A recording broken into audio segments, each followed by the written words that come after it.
ഇന്ന് നമ്മുടെ കുടുംബാംഗങ്ങൾക്ക് മുന്നിലേക്ക് വരുന്നത് പ്രധാനമായിട്ടുള്ളൊരു ചോദ്യം ചോദിക്കാനാണ്. എന്താണെന്ന് വെച്ചാൽ, ക്രൈസ്തവരായാലും മുഹമ്മദിയരായാലും മറ്റ് എല്ലാ സെമിറ്റിക് മതങ്ങളും അവരുടെ മതപരമായ കാര്യം കഴിച്ച് മാത്രമേ മറ്റ് ഏത് കാര്യവും ചെയ്യാറുള്ളൂ.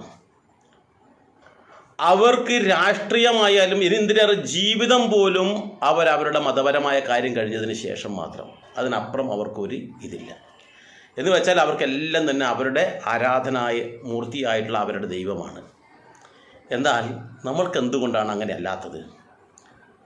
നമ്മളെ സംബന്ധിച്ചിടത്തോളം നമ്മൾ ആദ്യം രാഷ്ട്രീയ നേതാക്കന്മാരെന്താണോ പറയുന്നത് അത് കഴിച്ചിട്ടേ ഉള്ളൂ നമ്മുടെ അച്ഛനും അമ്മയും പോലും, പിന്നെയല്ലേ ദൈവം. അപ്പോൾ ഈ മുഹമ്മദിയരായ ആൾക്കാരും ക്രൈസ്തവരായ ആൾക്കാരും മറ്റുള്ള സെമിറ്റിക് മതങ്ങളുമായുള്ള എല്ലാ ആൾക്കാരും അവരുടെ മതപരമായ കാര്യങ്ങൾ പഠിക്കുവാനുള്ള വേദികളുമുണ്ട്. കൃത്യമായിട്ട് അവരുടെ മതപരമായ കാര്യങ്ങൾ പറഞ്ഞു കൊടുക്കുന്നുണ്ട്, അതിനനുസരിച്ച് അവരെ ജീവിക്കാൻ വേണ്ടി പ്രേരിപ്പിക്കുന്നു. പക്ഷെ അത്തരത്തിലാകുന്നുണ്ടോ ഇല്ലയോ എന്നുള്ളത് മറ്റൊരു കാര്യം. എന്നാൽ സനാതനധർമ്മ വിശ്വാസികളായ ഹൈന്ദവരായ നമ്മൾക്ക് മാത്രം എന്തേ ഇങ്ങനൊരു വേദി ഇല്ലാതെ പോയി? എന്തുകൊണ്ട് ഇങ്ങനെയുള്ള വേദിയെ നമ്മുടേതായ ആൾക്കാർ പോലും എതിർക്കുന്നു?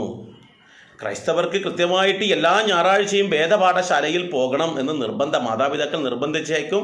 അവരുടെ അങ്ങനെ പോയില്ലെങ്കിൽ അവരുടെ പള്ളിയിൽ നിന്നും അവരുടെ സെമിനാരിയിൽ നിന്നൊക്കെ ആൾക്കാർ അന്വേഷിച്ച് വരും.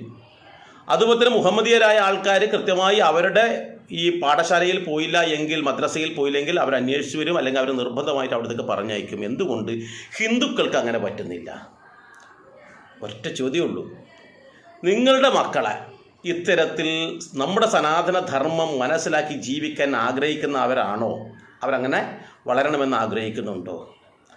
നമ്മുടെ നാട്ടിൽ അത്തരത്തിൽ ഒരു വേദി വേണമെന്ന് ആഗ്രഹിക്കുന്നുണ്ടോ? നിങ്ങൾക്ക് താല്പര്യമുണ്ടെങ്കിൽ ഇതിൻ്റെ കമൻറ്റ് ബോക്സിൽ രേഖപ്പെടുത്താം, ഇല്ലെങ്കിൽ എൻ്റെ നമ്പർ താഴെയുണ്ട്, അതിൽ നിങ്ങൾക്ക് അടയാളപ്പെടുത്താം. ഏതായാലും അങ്ങനെ ഒരു സംവിധാനം തുടങ്ങാൻ വേണ്ടി ഞങ്ങൾ ആഗ്രഹിക്കുന്നുണ്ട്. അതിൻ്റെ ചില സ്ഥലങ്ങളിലൊക്കെ ഞങ്ങൾ തുടങ്ങിക്കഴിഞ്ഞു. നിങ്ങളുടെ നാട്ടിലെ നമ്മുടെ കുട്ടികൾക്ക്, നമ്മൾക്കും നമ്മുടെ സനാതന ധർമ്മത്തെക്കുറിച്ച് മനസ്സിലാക്കാനുള്ളൊരു വേദി തുടങ്ങാൻ പോവുകയാണ് പുതുതായിട്ട്. താല്പര്യമുണ്ടെങ്കിൽ എന്നെ അറിയിക്കുക.